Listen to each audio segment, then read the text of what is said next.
This morning, the highly anticipated criminal trial of Sean Diddy Combs is getting underway. Today, in a New York federal courtroom, Sean Diddy Combs told the judge he was, quote, a little nervous. Lundi, après presque 8 mois de détention, le procès de Diddy a enfin commencé le 5 mai et l'intérêt du public était évident dès les premières heures avec une longue file d'attente devant le tribunal fédéral de Manhattan avant même le début du procès. Les médias, les fans, les spectateurs et les journalistes voulaient à tout prix avoir une place dans la salle d'audience et la ruée était telle que beaucoup ont dû rester dehors. À l'intérieur, la tension était palpable, surtout du côté de Diddy. Il avait l'air simple mais soigné dans la salle d'audience, vêtu d'un pull bleu foncé et d'une chemise blanche. À côté de lui, se trouvait son équipe de défense composée de 7 avocats renommés. Mais contrairement aux audiences précédentes, aucun membre de sa famille ou de son entourage n'était présent cette fois-ci. Les observateurs pensent que soit il y a eu des disputes familiales, soit son avocat lui a conseillé de ne pas avoir le soutien de sa famille dans la salle d'audience, ce qui me semble plus plausible étant donné que certains de ses proches sont aussi poursuivis dans d'autres procès. Diddy était donc seul lundi et semblait visiblement tendu. La première journée officielle du procès a commencé vers 8h30, mais aucune déclaration importante n'a été faite.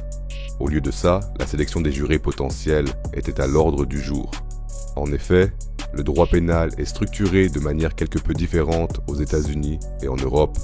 Là-bas, ce n'est pas un juge qui décide de la culpabilité ou de l'innocence, mais un jury complet.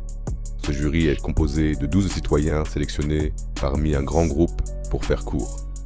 Ils écoutent en l'intégralité du procès et rendent leur verdict à la fin. Le juge préside les débats et détermine la peine en cas de condamnation, mais la décision sur la culpabilité ou l'innocence appartient uniquement au jury. Quand les jurés potentiels sont entrés dans la salle d'audience, Diddy les a observés de près. D'après les médias, il les a comptés sur ses doigts, sûrement pour savoir combien de personnes étaient dans la sélection finale. Il était calme, réservé et tendu.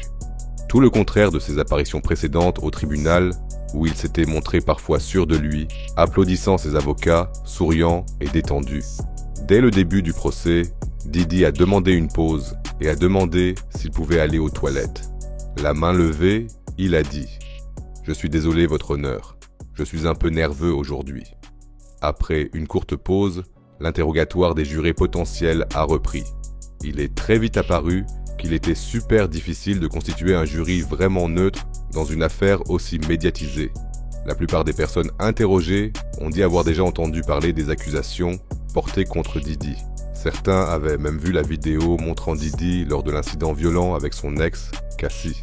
Malgré tout, beaucoup ont dit qu'ils pensaient pouvoir rester neutres. On peut bien sûr se demander si c'est vraiment possible. Certains jurés potentiels ont d'ailleurs été immédiatement écartés. Une femme, par exemple, parce qu'un membre de sa famille a aussi été victime d'agression, ce qui pourrait bien sûr compromettre son objectivité dans une affaire comme celle-ci. Un autre a été exclu parce qu'il avait un passé criminel et un employé de la chaîne américaine HBO a aussi été écarté après avoir dit qu'on avait parlé dans sa rédaction du documentaire critique de HBO The Fall of Diddy. Un membre du jury lié à L.B. Shore, un proche de Kim Porter, la mère décédée des enfants de Diddy, a aussi été exclu. Un autre homme parmi les jurés potentiels a particulièrement attiré l'attention. Il semblait très absent, parlait sans arrêt d'un accident dans lequel quelqu'un avait été renversé par un train, puis a demandé au juge pourquoi l'affaire s'appelait États-Unis contre Combs, ce qui a bien sûr semé la confusion. Mais malgré ces déclarations bizarres, le mec est resté dans la sélection finale et les observateurs pensent que ce sont justement ces personnes distantes qui pourraient être utilisées par la défense de Diddy, car elles sont peut-être plus faciles à influencer.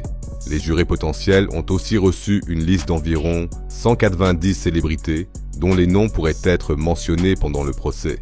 Parmi eux, on trouvait des noms comme Michael B. Jordan, Mike Myers, oui, exactement, Austin Powers en personne, merde, Kid Cudi et Kanye West. Le but était de savoir si les personnes interrogées avaient une opinion sur ces personnes ou si elles pouvaient être partiales d'une manière ou d'une autre. Cependant, rien n'indique que ces célébrités soient directement impliquées dans l'affaire ou qu'elles témoigneront effectivement. Du moins pour l'instant. Au total, 12 jurés principaux et 6 jurés suppléants doivent être désignés. Pour beaucoup, le fait que le nom de Kim Porter ait été mentionné à plusieurs reprises était particulièrement explosif. En effet, même l'avocate de Diddy aurait fait allusion à la mort mystérieuse de l'ex-petite amie de Diddy dans une phrase incidente. Cette formulation fait bien sûr sensation.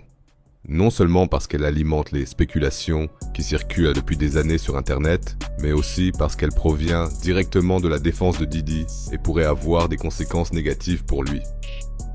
Vers midi, le juge a mis fin à l'audience. Il a annoncé que la sélection finale des jurés devrait être terminée d'ici le 9 mai, c'est-à-dire demain, de sorte que les plaidoiries d'ouverture soient prévues pour le lundi 12 mai. À partir de là, ça va devenir super intéressant. En effet, lors des plaidoiries d'ouverture, l'État va exposer en détail pour la première fois comment il compte monter le dossier contre Diddy. Il va par exemple expliquer quand les faits se sont produits, qui est impliqué, quelles preuves sont attendues, etc. Peut-être qu'on aura alors de nouvelles infos ou autre chose. Je suis super impatient. L'ensemble du procès devrait durer environ 8 semaines, donc on peut s'attendre à un verdict au plus tôt en juillet. Honnêtement, je ne pense pas qu'un verdict définitif puisse être rendu en seulement 2 mois pour un procès d'une telle ampleur. Mais peu importe comment se déroulera le procès, le fait est que Diddy a déjà perdu des millions. Je vous avais dit qu'une femme avait porté plainte contre Diddy et Jay-Z en octobre dernier. Et même si toutes les accusations contre Jay-Z ont été abandonnées, Jay-Z a annoncé hier que les accusations et les procédures judiciaires qui en ont découlé lui avaient coûté près de 200 millions de dollars. Alors, à votre avis, combien de pertes Diddy a-t-il subi jusqu'à présent? Et combien d'autres pertes va-t-il encore subir à l'avenir? Le karma est une salope. Je vais bien sûr continuer à suivre l'affaire pour vous. Mais qu'en pensez-vous de toute cette histoire? Quels noms seront cités devant le tribunal? Et pensez-vous qu'il existe peut-être encore des preuves dont nous n'avons jamais entendu parler? N'hésitez pas à me donner votre avis dans les commentaires. Restez en bonne santé et à bientôt pour la prochaine vidéo. Si vous voulez savoir comment on en est arrivé là et comment Diddy s'est retrouvé devant les tribunaux, jetez un œil à mon documentaire en 2 parties sur la vie de Diddy. Je vous y livre plein d'infos et de faits peu connus.